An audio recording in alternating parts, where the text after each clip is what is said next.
አንዳንድ ጊዜ በምናልፍባቸው ህይወት ፈተና መካከል ፈጣሪ ደስተኛ ሊያደርገን የሚመጣበት መንገድ አይታወቅም። ይህንን ተከትሎ በእያንዳንዱ ፈተና መካከል የሚያልፉ ሰዎች ቢኖሩም ያንን ፈተና መሸነፊያቸውና መጥፊያቸው እንደሆነ ሳያምኑ በጽናትና በትጋት ነገሮችን እያደረጉ ይቀጥላሉ።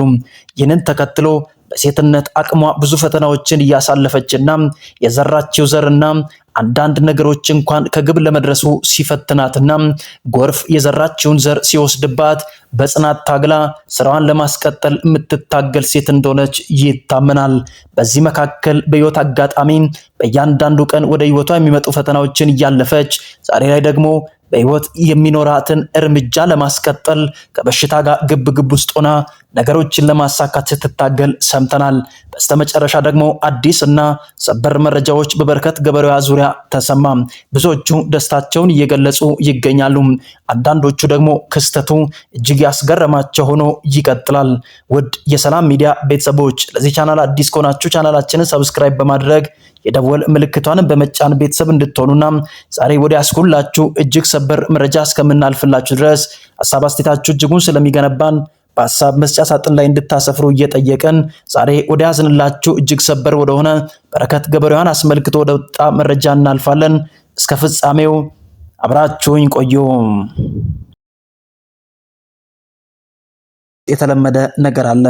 ይሄማ ጠንቁሎ ነው፣ ይሄማ ጠንቋይ ቤት ሄዶ አሰርቶ ነው እንጂ ገንዘብ ያመጣው በዚህ ልክ ገንዘብ ሊኖረው አይገባም የሚሉ ሰዎች ይበራከታሉ። አንዳንዴ እኛ ሮጠን ያላሳካናቸውን ስኬቶችን ሌሎቹ በቀላሉ ሲያሳኩ ትላንት እኛ ከሞከርንበት በተለየ መልኩ እነሱ ሞክሮ ሊያሳኩት ይችሉ ይሆናል። ያ በተነሳ ቁጥር ሁሉም ሰዎች አንድ ማመን የማይፈልጉት ነገር አለ። ስኬት ከፈጣሪ በላይ በጠንቋይና በተለያዩ መተተኞች ሊመጣ የሚችል ነገር ነው ተብሎ ኢትዮጵያ ውስጥ በአብዛኛው ጊዜ ይታመናል። ታዲያ የምናመልከው ፈጣሪ እንዴት ገንዘብ አይሰጠንም፣ እንዴት ሳይባርከንም የሚሉ ሰዎች በሌላ በኩል ይሰለፋሉ። የበረከት ገበሬዋ ፈተና ከሃይማኖት ጀምሮ በእያንዳንዱ ሰው ምክንያት የሚጠየቅባት ጥያቄ እየበረከተ ይመጣል። በዚህ መካከል ሀብትሽን ያመጣሽው ሰርተሽ አይደለም፣ አንዱ ደግሞ በዚህ በኩል ከባሏ በዝብዛ ነው ይላል። ሌላኛው ደግሞ በዚህ በኩል ፈጣሪን የምትከተል ሴት አይደለችም። በተለያየ የህይወት አጋጣሚ እኛ ያው ምስክሮች ነን። ከፈጣሪ የተቀበለችው ነው ብላ እንኳን ብታወራም ሴጣን አምላኪ ናት ሲሉ ይናገራሉ። በዚህ ፈተና መካከል ረጅም ዓመታቶችን እየገፋችና ወደኋላ ሳትመለስ ወደፊት ብቻ እያየች መራመዷ የታወቀና የታመነ ሐቅ ሆኖ ይቀጥላል። በእያንዳንዱ ጊዜ የዘራችው ዘርና የተከለችው ተክል ሁሉም ሳይደርስ በውሃና በጎርፍ የተወሰደ ፈተናዋ እየጨመረ በሚሄድበት ጊዜ ነገን ተስፋ በማድረግና ፈጣሪዋን በማስቀደም እንደምትሰራ በተደጋጋሚ ሶሻል ሚዲያዎች ላይ እየመጣች ትናገራለች። ታዲያ ይህንን የፈለገና የሰማ ሰው ባይኖርም አንደኛው ፈጣሪ እየባረካት እንደሆነ የሴት ተምሳሌትና ጥንካሬ ያላት አርያም መሆን የምትችል ሴት እንደሆነች ያምናሉ። ሌላኛው በኩል ደግሞ ሌላ ጥያቄ ይዞ ብቅ የሚል ሰው አለ። በረከት ገበሬዋ የሰራችው ገንዘብ ሳይሆን ይሄ ከሴጣን ዘንድ የተሰበሰበ ነው፣ በዚህ ዕድሜዋ በሚሊዮን የሚቆጠር ገንዘቦችን ልታመጣ አትችልም ብሎ የሚወቅሱ ሰዎች ይበራከታሉ። አብዛኛውን ጊዜ ሴትነትና ፈተናው እጅጉን ይበረታል። ይህ የሚሆንበት ምክንያት ምንድነው? ሴት እህቶቻችን በበረቱ ቁጥርና በሰሩ ቁጥር የተሻለ የመሆን እድላቸው እየሰፋ ይመጣል። እያንዳንዳችን ቤታችን ውስጥ ያሉ እናቶቻችንን ብንመለከት የጽናት ተምሳሌትና የጥንካሬ መሰረት እየሆኑ ይታያሉ። በዚህ መካከል በተፈጠሩ ነገሮች አንዳንዴ ፈተና በሚገጥማቸው ሰዓት ሁሉ ሴትነታቸው ብርታታቸው ሆነው ረጅም ጉዞዎችን ሲጓዙ ተመልክተናል። አንደኛውም የበረከት የጽናት መንገድ ይህንን ይመስላል። በህይወት አጋጣሚ በምትንቀሳቀስበት ጊዜ አንዳንድ ፈተናዎች ቢኖሩባትም የእናትነት ጥንካሬውን እያሳየች ወደፊት መቀጠሏ እየተሰማ ይቀጥላል። እናንተም በእያንዳንዱ አጋጣሚ ፈተና በገጠማችሁ ጊዜና በተሳካላችሁ ጊዜ ሰዎች ማውራታቸው የሚቀር ጉዳይ አይደለም። ሲሳካላችሁም ተናጋሪ አለ፣ ስትከስሩም ተናጋሪው እየሰፋ ይመጣል።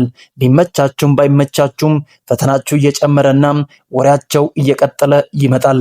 ኢትዮጵያዊነት ደግሞ አብዛኛውን ጊዜ ራሱ መስራት ያልቻለውን ሌላ ሰው ሲያሳካው ትልቅ የሆነ ፈተና ይዞ ብቅ ይላል። ትላንት እኔ ሞክሬ ነበር፣ ለእኔ ስላልተሳካልኝ ለእሷ እንዴት ሊሳካላት ይችላል የሚሉ ክርክሮችን ይዞ ይመጣል።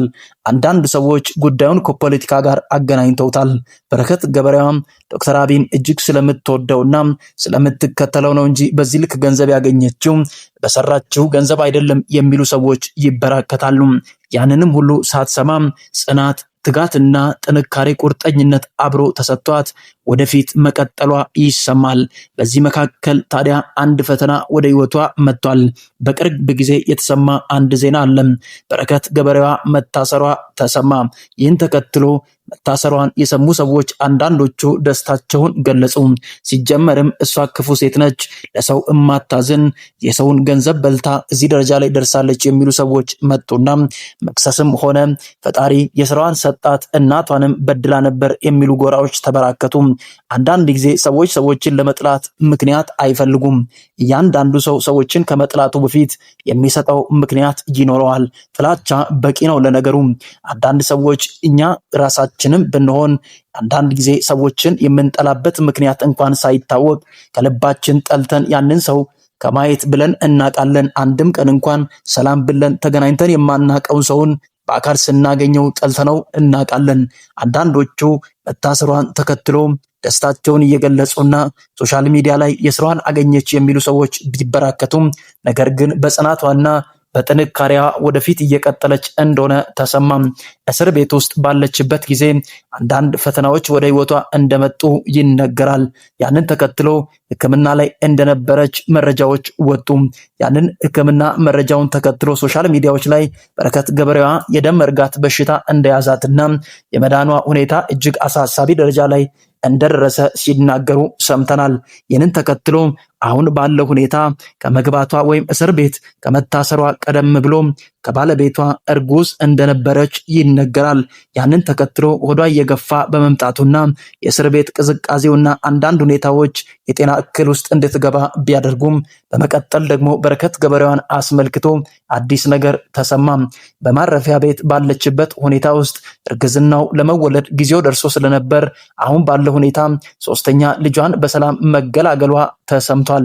ይህንን ተከትሎ የጤና ተቋማትና በእስር ቤት የነበሩ የጤና ባለሙያዎች ባደረጉላት ርብርብ አሁን ባለችበት ሁኔታ ጤንነቷ እየተመለሰና የተገላገለችውም ልጅ በጥሩ ጤንነት ላይ እንደሚገኝ መረጃዎች ወጥቷል። ይህንን ተከትሎ በፈተና መካከል ጽናቷ እየታየና ጥንካሬዋ እየጨመረ መምጣቱ በብዙዎቹ ዘንድ አስገራሚ ሆኗል። ሰላም ጤና ይስጥልኝ። በረከት ገበሬዋን አስመልክቶ የወጡ መረጃዎች ይህንን ይመስላሉ። ሶስተኛ ልጇን በሰላም ስለተገላገለች እኛም በጣም ደስ ብሎናል። አሁን ሕክምናዋን እየተከታተለችና በጥሩ ጤንነት ላይ እንደምትገኝ መረጃዎች ወጥቷል። ልጁ የተወለደው ደግሞ ከባለቤቷ እንደሆነ መረጃዎች ወጥቷል። ለዛሬ ያዝንላችሁ ሰበርና አዲስ መረጃ ይህንን ይመስላል። በኮሜንት የገባችሁ እንኳን ደስ ያለሽ የሚል መልእክታችሁን እንድታጋሩ ስንል በታላቅ አክብሮትና ትህትና እንጠይቃችኋለን። ለዛሬ ያዝንላችሁ ሰበር መረጃ ይህንን ይመስላል። በቀጣይ አዲስ ትኩስ ሰበር መረጃ እስከምንገናኝ ድረስ ባላችሁበት ሁሉ ቸር ቆዩ፣ ቸር ሰንብቱ እላለሁ።